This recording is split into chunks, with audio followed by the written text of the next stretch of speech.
amazing viewers and subscribers, and welcome to a brand new Doctor Who review for today. So today I'm going to be reviewing Doctor Who Twice Upon a Time. So this is the 4K Blu-ray, and to be honest with you, this is the only Doctor Who story to be released in 4K.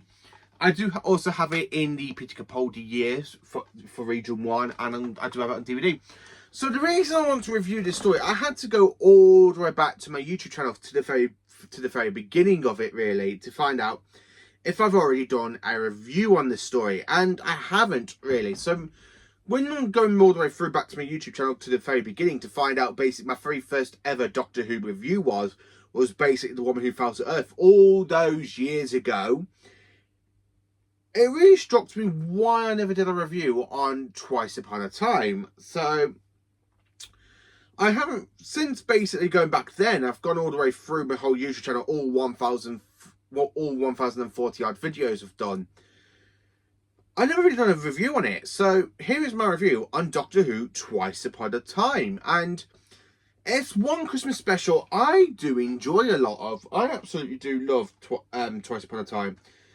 Now, some people don't. I know some people out there going, how can you say you like basically Twice Upon a Time? It was not a great episode for Doctor Who. Well, I'm going to be honest with you. I really did enjoy it. In fact, I actually met David Bradley a couple of years ago. And, of course, he actually did sign my DVD copy of Twice Upon a Time for me.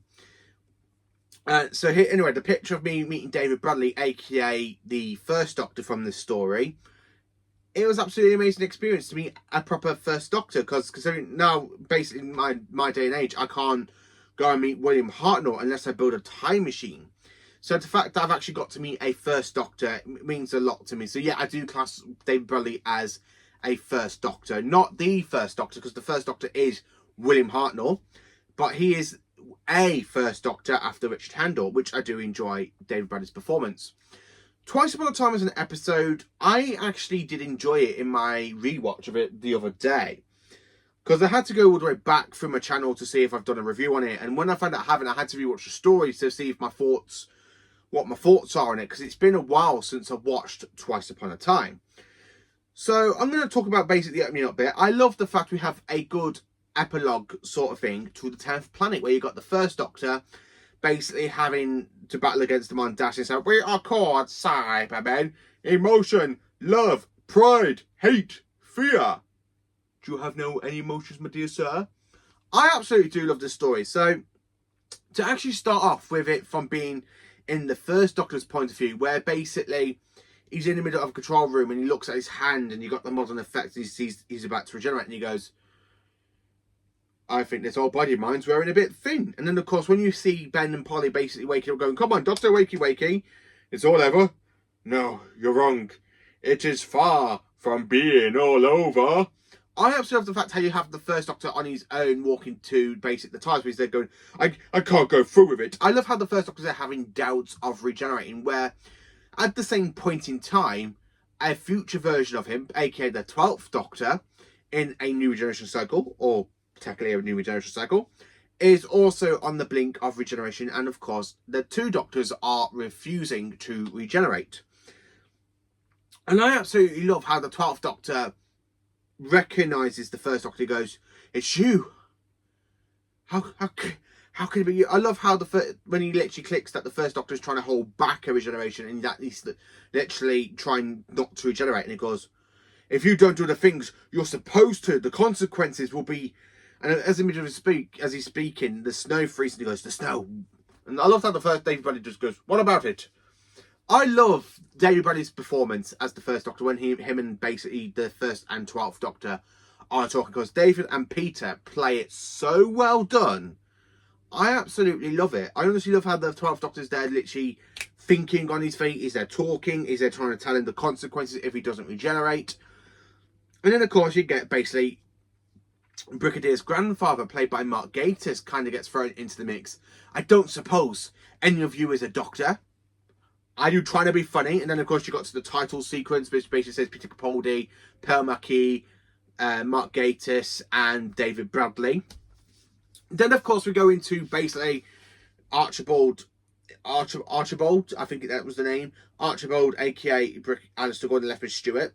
And of course, you get to see him basically where he's about to die. And of course, the testimony basically takes him out of his time period because they know he's about to die. So they kind of copy his memories and then about to put him back into place. And then, of course, there is a timeline error.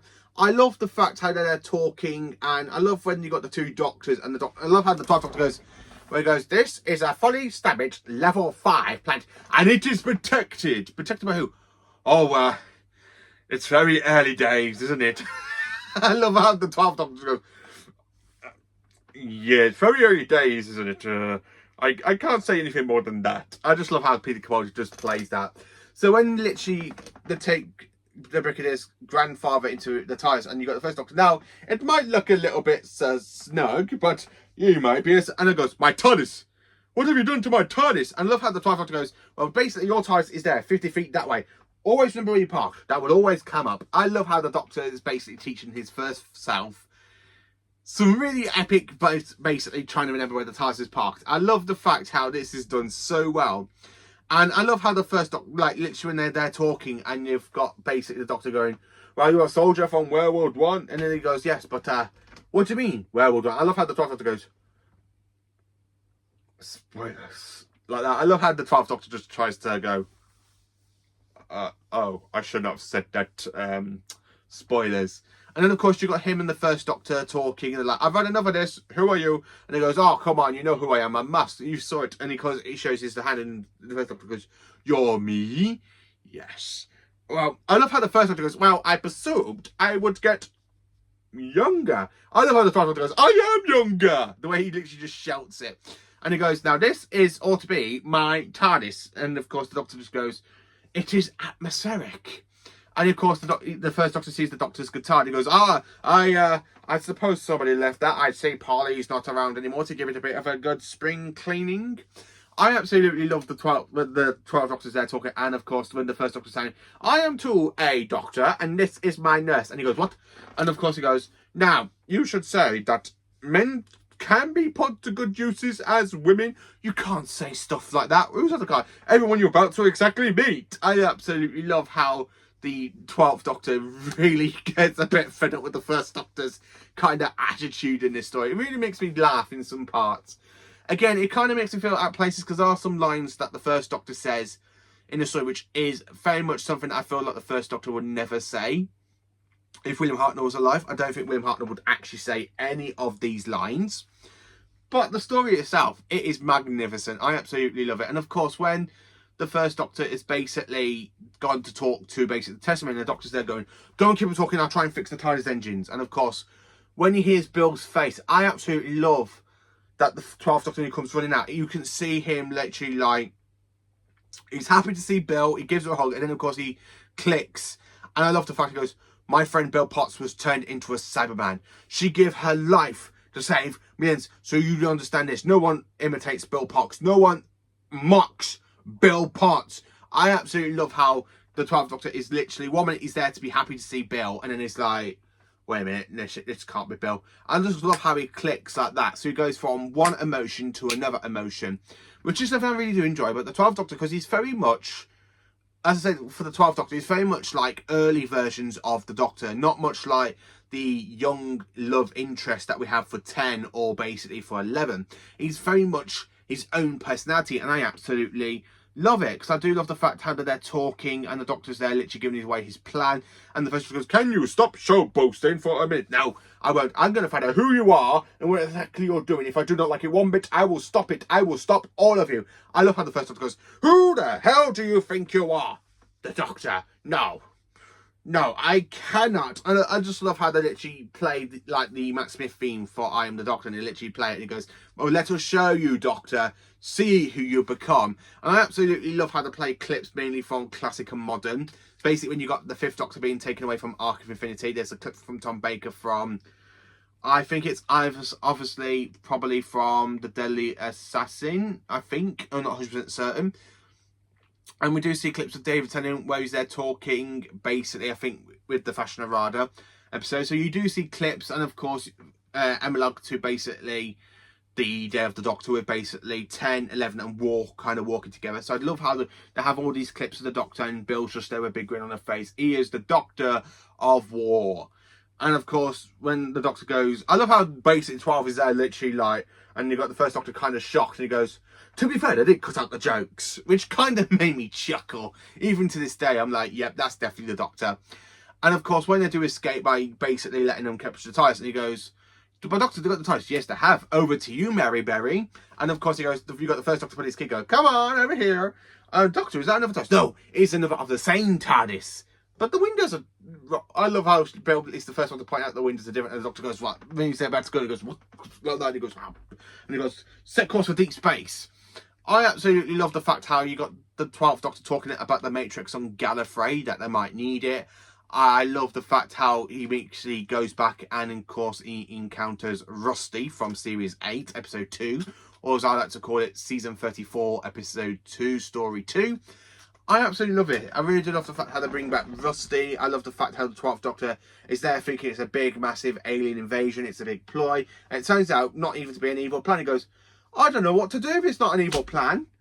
I just really love that. And of course, I love basically the first Doctor talking about why he ran away, because he didn't believe there is good in the universe. What stops good from preventing over evil and stuff. I do like the fact how Bill goes, maybe there's a bloke. A bloke? I love how David Roddy does play the first Doctor so well. And I also love the fact how the Doctor in his 12th incarnation says, look, let me take him back to, it is our own fault we did mess up. And of course, like how the first Doctor asks him, how was it our fault? Both of us refusing to die at the same point in time. I just love the fact how they literally go back to 1914 and the 12th Doctor alters it a little bit. And of course, making it to go to Christmas Day, where basically they are singing a Christmas carol, like a Christmas carol, and they go and play football. I love the fact how the 12th Doctor is there talking the first Doctor. So this is what it means to be a Doctor of War. I also love the fact how basically the first Doctor says, I'm ready. I would like to know, would you? And I love how the 12th Doctor just goes, oh, you will. The long grey route. Which is a nice callback to Day of the Doctor. And of course, the first Doctor does go back into his own time stream and regenerates into the second Doctor. So I do love the fact how it does play into the 10th planet and basically from the beginning and in the middle of it. I love the 12th Doctor's speech about his life, saying, this is what my life is like. It's like a battlefield and I'm the last one standing. I absolutely love that line, and it really makes me laugh when he's there talking to Bill, basically the testimony of Bill, where she goes, I am the real Bill. I absolutely love that scene. It really just makes me laugh. And of course, Noldo comes up. Again, when Noldo appears, it really makes me laugh. No, my nipples are not just made of glass, but they got my hair wrong. You don't have any hair. I have invisible hair. I absolutely love Matt Lucas. It does make me laugh in that episode. I really love the 12th Doctor speech where he says, can I not have peace? Like that. And of course, I just love that. And of course, I love the fact how 12 kind of gets this memory of Clara, because if you all remember from the terrible episode known as Hell Bent, where the Doctor basically wipes Clara from his memory, and it goes, Clara, all my memories, they're back. Oh, that's kind of offensive, you know, that you forgot me. I absolutely love that. That was a good callback, I think. I think they got to the common, I think they managed for that scene, they managed to get from a day of filming the Queen Victoria series. I'm not 100% certain. But I did love it. I love the 12th Doctor's speech where he's there in the TARDIS and he literally dematerializes and he goes, oh, there it is. The boring old universe. The more I save it, the more it needs saving. It's a treadmill. I love how you got the TARDIS kind of talking to him. I love the fact when Modern Who kind of has the TARDIS talking to the Doctor, where in Classic you don't really see much of that apart from when the TARDIS is there talking to K9, where K9 goes, where is the Doctor? And you've got the TARDIS going, beep, beep, beep, beep, beep, beep, beep, beep. You're a very stupid machine. I love how the TARDIS does talk to the 12th Doctor in trying to make him make his mind up to regenerate. I love the 12th Doctor speech. Don't let me have any pairs. And of course, that is a callback to a deleted scene from Human Nature and Family of Blood, the two-parter, which I absolutely love. And of course, when he literally goes, Doctor, I let you go. I absolutely love that. And the fact this is the second time we actually see a Doctor regenerating, bursting full of energy, blowing up a TARDIS. I absolutely love the fact how 12 just basically leans back, regenerates, and the regeneration basically blows up the TARDIS because he held it back so much. And then Jodie Whittaker comes along and she accidentally presses the wrong button and the TARDIS kind of kicks her out. But that's the main majority of it. And I just don't know what to say about this episode. I really do enjoy this story. It is a really great finale. So it does kind of do something for the first Doctor. It kind of gives him 2 finale stories, definitely, because it does change points in time. Because it kind of goes from 10th planet to there, and then of course then back to the 10th planet. So it is kind of a second regeneration story for the first Doctor, which is kind of unique, and I did quite enjoy that. And I also love the fact how Peter Capaldi's Doctor does regenerate at the end of the episode. So it is kind of like a multi-Doctor story. Instead of having 2 Doctors, you've got 3 Doctors. Because you've got David Bradley playing the first Doctor, you've got Peter Capaldi playing the 12th Doctor, and Jodie Whittaker playing the 13th Doctor. I also love the fact we saw Bill and Nardo. I would have loved it if we had more scenes with Ben and Polly. I know some scenes were filmed with them and they were cut. I really wish they wasn't cut, because I think the first Doctor having Ben and Polly with him would have been so much better if they had all 3 of them walking together in the snow and basically coming across 12. But there again, though, the Doctor did walk away from Ben and Polly while they were in the middle of the cyber ship, which is why they were banging on the TARDIS door in the 10th planet and the Power of the Daleks animation. But the story itself, it is magnificent. I do enjoy it. So ranking the story, I'm going to be honest with you, this is my personal opinion on it. I have to give it an 8.5 out of 10. It's not as good as a 10 out of 10, but I actually do enjoy it. It is a good story, even though it is the last Christmas episode since basically over 15 years, something like that. Maybe not. You know, it was the last Christmas episode until 2023, which was basically 6 years later after Twice Upon a Time aired. The episode itself, it is good. I do enjoy it. David Bradley is brilliant as the first Doctor, and I cannot believe that I still met David Bradley in person. And the fact I've actually met a first Doctor, not the first Doctor, a first Doctor. And I do really enjoy that. The rest of it, brilliant. I do enjoy it. I wish Bill wasn't really there. I kind of wish we had a different companion. I wish we had more companions, really. If the Testament can shapeshift into different companions, instead of having just Bill, Nardo, and a little bit of Clara, I would love to see other companions, maybe like Joe Grant or Tegan or Nyssa or something like. I would love to see like some companions kind of flickering back and forth, because the Doctor has had so many companions. I really wish we kind of had that for the story, but it is quite good as it is for Bill and Nardo to be in towards the end. 12's regeneration, it's so much better than 10's. I mean, some people like, but you don't like 10's. Because 10's Doctor is there too busy being a wimp. He's there crying, I don't want to go. Where 12 is there basically giving this new Doctor who's coming, basically a whole list of what to do and what to do. Not to tell people your real name and all that, which is absolutely something the Doctor would do. Not stand there going, I don't want to go. I just don't care for that regeneration. So Twice Upon a Time, it is a good regeneration story. It's not one of my favourites for Modern Who, because my favourite is definitely Bad Wolf and Parting of the Ways, because that is definitely a really great finale for a Doctor, and I don't think anything from Modern Who is going to knock it out of the park. It is so much better than basically The End of Time and The Time of the Doctor a little bit. It is a lot better than Matt Smith's finale. So I really did enjoy it. Let me know in the comments, what do you think of Twice Upon a Time? Let me know. Thank you for watching. Please do like, subscribe and share. And join me for more awesome Doctor Who content.